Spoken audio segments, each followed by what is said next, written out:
Hello students, welcome to our channel Shweta study point. Student, आज का हमारा टॉपिक है हम समितियों के सदस्य होते हैं, संस्थाओं के नहीं। आज के हमारे इस वीडियो में हम इसी विषय में जानेंगे। तो आइए जानते हैं इस विषय में। समिति और संस्था के विवेचन से यह भली भांति स्पष्ट हो जाता है कि हम समितियों के सदस्य होते हैं, संस्थाओं के नहीं। इस संबंध में भ्रम का मूल कारण यह है कि समिति और संस्था शब्दों का साधारणतः पर्यायवाची शब्दों के रूप में प्रयोग किया जाता है। इन दोनों के अर्थ और विशेषताओं पर ध्यानपूर्वक विचार करने से भ्रम का निवारण हो जाता है। कहने का तात्पर्य यह है कि जब हम समिति और संस्था के विषय में जानते हैं, तब हमें यह स्पष्ट रूप से पता चलता है कि हम समितियों के सदस्य होते हैं, संस्थाओं के नहीं। मैकाइवर एवं पेज का यह कथन कि हम समितियों के सदस्य होते हैं, न कि संस्थाओं के, पूर्णतः उचित है, क्योंकि समिति से मनुष्यों की एक संगठित समूह का बोध होता है, जबकि संस्था से कार्यप्रणाली का बोध होता है।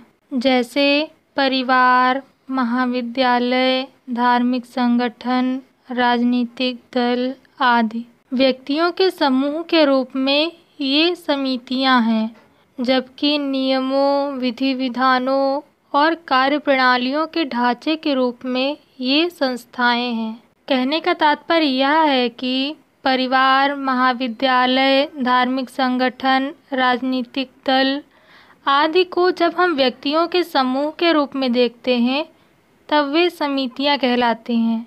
लेकिन जब हम परिवार, महाविद्यालय, धार्मिक संगठन और राजनीतिक दल को नियमों, विधि विधानों और कार्यप्रणालियों के ढांचे के रूप में देखते हैं, तब वे संस्थाएं कहलाती हैं। दूसरे शब्दों में कहें तो जब समितियां बनाई जाती हैं, तो उनके कार्य संचालन के लिए कुछ नियम, विधि विधान और कार्यप्रणालियां भी विकसित हो जाती हैं। यही संस्थाओं के नाम से जानी जाती हैं। मैकाइवर और पेज का यह कथन है कि यदि हम किसी व्यवस्था पर संगठित समूह के रूप में विचार करते हैं, तो वह एक समिति है, लेकिन जब उसी व्यवस्था पर कार्यप्रणाली के रूप में विचार करते हैं, तो वह संस्था है। इनका यह मानना है कि समिति से सदस्यता का पता चलता है और संस्था से कार्यप्रणाली या सेवा के तरीके या फिर साधन का।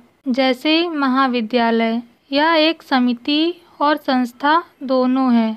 जब हम महाविद्यालय पर एक संगठित समूह के रूप में विचार करते हैं, कहने का तात्पर्य यह है कि जब हम प्राचार्य, विभागाध्यक्षों, प्राध्यापकों, अन्य कर्मचारियों एवं विद्यार्थियों की दृष्टि से सोचते हैं, तो यह एक समिति प्रतीत होती है जिसके कुछ उद्देश्य हैं। इन्हीं उद्देश्यों की पूर्ति के लिए महाविद्यालय में शिक्षण की एक पद्धति, समय सारणी, नियम एवं आचरण संबंधी बातें तथा परीक्षा की एक प्रणाली आदि होते हैं। यह सब मिलकर महाविद्यालय को एक संस्था का रूप प्रदान करते हैं। दूसरे शब्दों में कहें तो संस्था नियमों की एक व्यवस्था है, जबकि समिति व्यक्तियों का एक समूह।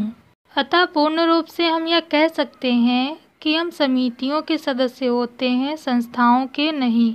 ये थी जानकारी हम समितियों के सदस्य होते हैं, संस्थाओं के नहीं इस विषय में। अगर आपको मेरा वीडियो पसंद आया हो तो वीडियो को लाइक और शेयर ज़रूर करें। चैनल को सब्सक्राइब करना ना भूलें और साथ ही बेल आइकन को ज़रूर दबाएं, जिससे कि आपको मेरी आने वाली नई वीडियो की नोटिफिकेशंस मिल सकें।